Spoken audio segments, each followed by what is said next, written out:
Hey guys, Stacy from Easy Acupuncture School.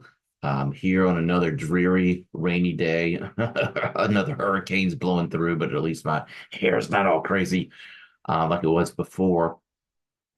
So we're going to continue with patient interaction, part two. So let me start this up real quick. It's going to be, this is just a quick little episode because I have a patient coming in shortly, but I figured I'd knock a little bit of this out. Um, so let's see here. Slideshow. And like we were talking about at the last episode, from the current slide, explain to folks, tell them when they get on the table and when they get acupuncture, especially if it's the first time they've had acupuncture, that it's going to be relaxing. I tell people it's counterintuitive to you to come to a complete stranger, have them fill you up with a bunch of needles, stick a bunch of needles in you, and you get relaxed. But that's what happens. Acupuncture has a very strong parasympathetic effect, and a lot of times I come back in the room after you've been laying here for about 20 minutes and and people are snoring. They're very relaxed. So tell people that it makes them feel calm and comfortable about what's getting ready to happen to them. And that's what this is all about, making your patients feel comfortable with you, and feel confident that you're going to do a good job and to feel comfortable about what's getting ready to happen to them. It's going to make your treatment work 10 times better, 10 times better. So now we're going to get on to the interview process. Um, the interview process, we're going to talk about um, when you're interviewing your patient, always ask, what is their chief complaint? What brings you in today? Tell me a little bit about tell me how your body feels today. Sometimes when I see repeat clients, they want to talk about everything about what they're coming in for, which is fine. That's what I'm here for. I'm here for people to talk to me, and I don't mind that. My practice is not based around I've got to get hundreds of thousands of people in a day.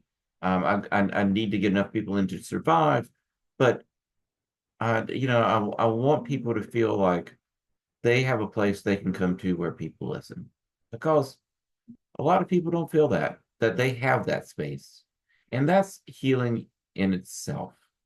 But if you have somebody that's a repeat patient, a return client, or not a return patient, that's what I was trying to come up with. Sorry, my brain's a little slow today. They start talking to you. You can always bring it back to so tell me how your body's feeling today. What's going on? But always ask, what is your chief complaint? You don't want to be focusing on their lung qi deficiency when they're coming in for toenail fungus, which hopefully they're not coming in for toenail fungus, because it's very hard for acupuncture to work with that. I mean, there's some herbal things that you can do, topical things, but acupuncture is a little tough. I mean, you can do some stuff with it, but anyway, that's neither here nor there about what this class is about. It's just finding out you don't want to be treating the wrong thing. I joke with people, it's like you don't want to be cutting off the wrong leg. Like you hear about all these horror stories, surgical horror stories, where someone goes in with a bad right knee and they get operated on the left side. Um, so find out what their chief complaint is and why they're here, because it's important. Next thing with the interview process, say if somebody comes in and they have too many complaints, they've got everything going on, and it's very confusing. And we've talked about this in previous lectures. Sometimes once you find the root of the root cause, then sometimes as you're treating that, then other stuff will start to clear up. But say if a patient has a bunch of symptoms and they're all important. I mean, every symptom to a patient is important, but to an acupuncturist, you can kind of figure out what the biggest symptoms are or the most important things to treat. But say if it's getting really muddled and there's just too many things, if I had a magic wand and I could wave this magic wand over you and fix three things, what would they be? This magic wand, what would they be? And in what order would they be? So then you can prioritize what are the main complaints, the chief complaints, and you can prioritize them. Because really, what the chief complaints are, what they will do is point you in the direction of what the root cause is. I've been to a lot of classes where they're like, you can't listen to the patient or what they tell you. You know, you only can do it, get it from pulses and all that. You know, I have spent the past 13 years using the interview and can usually pick out the correct thing. Very rarely am I fooled, but you know, if pulses are your jam, you know, awesome. But interview is mine. So, um, magic wand, let them tell you what they're coming in for because you don't want to be treating something that that's not what they've come in for. And I'll probably go over this at the very end, but I was reading this article, and maybe I talked about it a little bit last time about how a girl came in and she was coming in for carpal tunnel, and she was like saying, "Was this acupuncturist being inappropriate?" Because then he was doing all these stretches, not on her hand, but on her legs, and then he was like, "Oh, you have really good joints." You know, didn't know what his diagnostic technique was, but you know, if you're going to be doing something that does not seem obvious to the patient how it's related, explain to them so they know what you're doing is on the level and they're not being served a bunch of snake oil. So anyway, magic wand helps you prioritize. That was the whole point of this slide, and I kind of went off on different directions, and I apologize. And then another important thing with the interview, always get a scale reading on their pain or sometimes with other stuff. You know, I usually say on a scale from 1 to 10, with 0 being the absence of sensation and 10 being excruciating or off the hook. Where does your pain fall?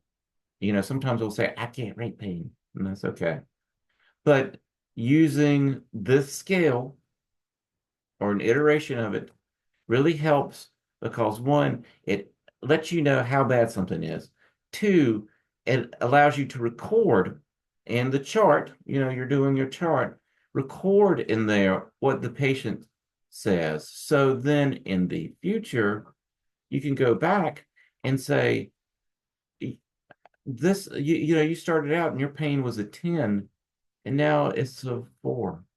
So we're making progress. It helps you track and chart progress. Because sometimes, unfortunately, you will have patients that come in and, you know, they're like, this isn't doing anything for me whatsoever. This isn't doing anything. And then you can go back to your chart and say, well, sorry, guys. Sorry. We're having like these emergency alerts. You can go back to your charts and say, well, when you came in, it was a 9. Now it's a 3. So we are making progress. So it makes patients feel good about the treatments when they see that there is progress. So it's good to record that stuff. And then sometimes you can even use this scale with other stuff, not just with pain. It's just how is your digestion? Oh, you have a lot of diarrhea, or you have a lot of gastritis. How is that discomfort? 1 to 10, you know, on a scale from 1 to 10, or the diarrhea, how bad is it? Well, how many, you know, how many days a week, how many times a day, or that's what I would ask more so with diarrhea, I think, you know, how many times a week, how many times a day, how frequent is it? But emotionally, you feel depressed today on a scale from 1 to 10, with 0 being the absence of feeling depressed and 10 feeling like you're really in a deep, dark hole. It's really bad. Where are you at? You know, it's always good to have a rating scale so people and yourself can track the progress of where things are at. Because, you know, I I'm not a person who, if you come to me and I've seen you 4 to 6 times, and your progress, you came in with something being at a 10 and it's still at a 10, then we need to figure something else out. That very rarely happens, but when it does, I mean, I don't feel like we're you maybe this is not the appropriate key for to unlock what's going on with you right at this moment.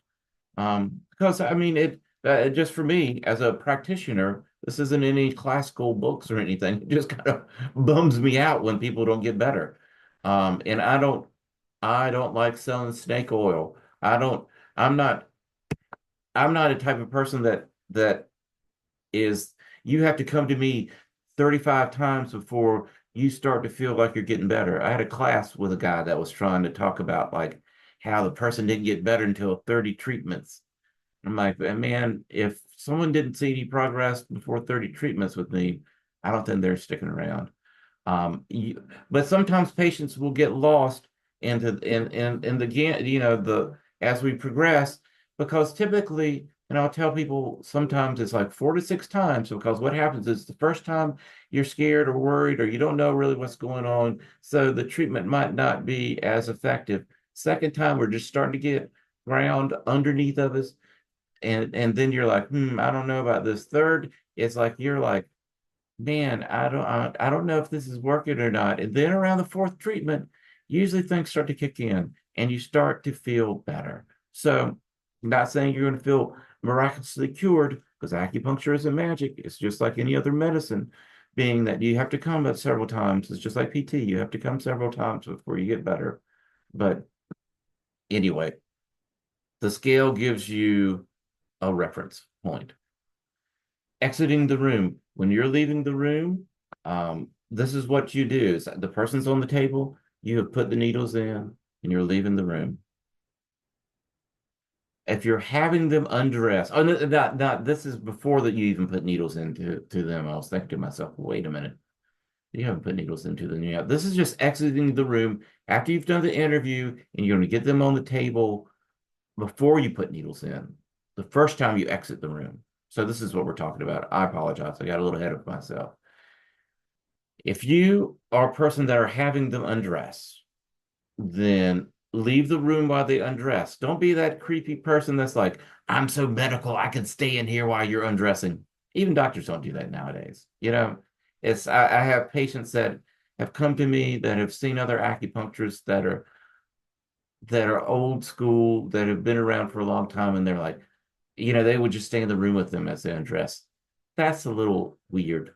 Don't do that. That's not appropriate. Be respectful of someone's space and their modesty.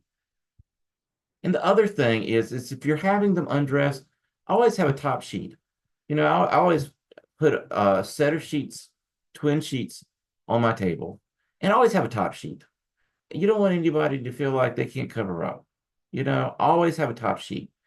You know, People are coming in when you're sick, you you they're coming in and they're already compromised. Don't make them feel any more compromised because you're like, well, you could just lay on this table because this is a medical procedure. No, give the respect the person's dignity and modesty. Let them have access to something that covers them up. You can uncover the areas that you need to needle. Also, when I come back, because I'm gonna have to go soon, unfortunately, but when I come back, I'm gonna show you a couple of draping techniques too. But I always have a top sheet so they can be covered up. Uh, Typically, if you don't get them to undress, if you're not an undressed person, you don't feel comfortable with that, then check to see how tight their pants are going to be when they pull them up to their knees. I always say, I don't need any, you can leave your pants on, but make sure that you can pull those pants up above your knees so they're not cutting off your circulation. So they feel comfortable. You don't want those pants to go up so high that suddenly you come back in and their legs are turning blue because the pants are too tight or they can't pull them up. Um, so if they can't pull them up, Usually in my paperwork, I have something in there about wearing loose fitting clothes, but say they don't say they're wearing these skin tight clothes and they can't pull them up. Then that's when you say, "Why don't you take them off? I'm going to be outside. I'll knock before I come in, but I'm coming back in. I mean, I'll be outside. I'll knock before I come in, but take those pants off, and once you get underneath the sheet, so you're covered up." And just like I said, and then another thing, and I think I talked about this in the last session, but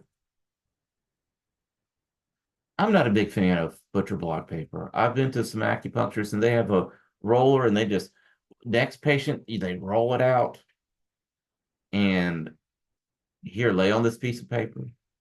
Then I'm going to rip it off and roll it out for the next person. You know, people are people. They're here so they're coming to you so they can feel a little better. Don't make them feel like they're cattle. Don't make them feel like they're hamburger and you're pulling out the butcher block paper, to mess with your meat products.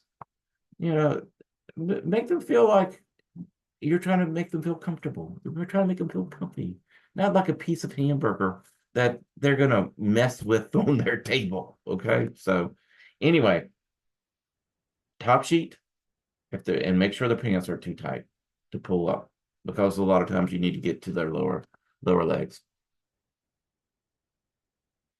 Okay, when you're exiting the room, if they get undressed, tell them to undress to their comfort level. And you could come back in and they might be fully dressed. That's okay. Then you adapt and overcome. You figure it out. And then also tell them right here, it says also tell them to get underneath the top sheet. Typically, I'll hold the sheet up and run my hand under it. That's why I'm doing this little motion here. It's not like I'm scratching a record or something, but it's like to kind of demonstrate to them this is what you need to do as you're telling them. So it's two things to reinforce. Get underneath the sheet. Uh, Um, but also undress to your comfort level. If people say, do I need to take my bra off? And I'm like, I could work around it. It's uh, whatever you feel comfortable with. You're going to be covered up the whole time, but whatever you feel comfortable with. I feel comfortable with anything. I mean, I can work with anything. So it's about what you feel comfortable with. And just say that to them. What's your comfort level? Undress to your comfort level. And then also, this is still exiting the room. If you don't get people to undress, mention to them they probably need to take their shoes and socks off so you can get to the points on their feet. Because you don't want to start getting needles in and then have to take somebody's shoes off because it's like we've got to get to, liver 3 or something like that. So just tell them to take their shoes and socks off because more than likely you're going to have some foot points and you need to be able to easily get to them without having to pull their socks off. Sometimes you try to pull somebody's sock off and it's like 15 miles long for some reason. So just tell them. And then if they're like, well, I have ugly feet, I don't want to take my shoes off, just say it'll probably make you feel more comfortable. I won't look at your feet, don't worry. um, Also, this is what I was just saying a while ago. Remember, you're working with patients, not cattle. Be sensitive to their comfort and modesty. Don't, you know, and then it goes into don't use that butcher block paper. I don't like that. But it's just be respectful. People are already compromised. Make them feel comfortable. Make them feel happy that they're there. They don't want to lay, buck naked on some crinkly butcher paper. It's not like you're getting ready to wrap them up and ship them off somewhere. Make them feel like they're coming for a medical treatment and a spa treatment. Think of it that way. As you step out of the room, say, I'm going to step out and let you get undressed to your comfort level. And underneath the sheet, slide your hand underneath the sheet. That's what I was just showing you. I will knock before I come in so I don't catch you off guard. Especially I mean, the majority of my patients are female. There's, I've really never experienced, well, maybe like, but this was with massage when, like, 25 years ago. Maybe had some people who, once in a blue moon, I might have somebody that is uncomfortable. They're opposite sex and uncomfortable working with me because I'm a male. Especially if you get into a situation like that with somebody that might be a little nervous because you're the opposite sex of them, or if they're just nervous in general, just let them know that you're going to knock before you come in. So they're not half naked and haven't got underneath the sheet yet. Usually, usually you should have enough time to go step out of your room, maybe go wash your hands, go look out the window to see what the weather's like, and then come back and somebody should be on the table. Listen to sound, see if they're still scratching around. If their clothes belts are clinking, then they're probably not on the table. If it's an elderly person or handicapped person, you may need to give them a little more time. But occasionally you'll knock and they'll be like, "Come on in," and you'll come in and they're half naked standing up, and you're like, "I'm gonna give you a few more minutes. Just let me know when you can say, hey, I'm on the table when you're done, or I'll knock again." Re-entering the room. Gently knock before entering. That's what I'm saying. So you don't get a surprise, or they don't get a surprise. And I'm going to pause it there for right now. Um, so I've got another patient coming in, but I'll be with you back in just a little bit. And thanks for joining. Like, subscribe to my newsletter, subscribe to my channel. Subscribe to the newsletter to get all the information, the written handouts for this information. And I'll be right back in a little bit. Okay? Thanks, guys.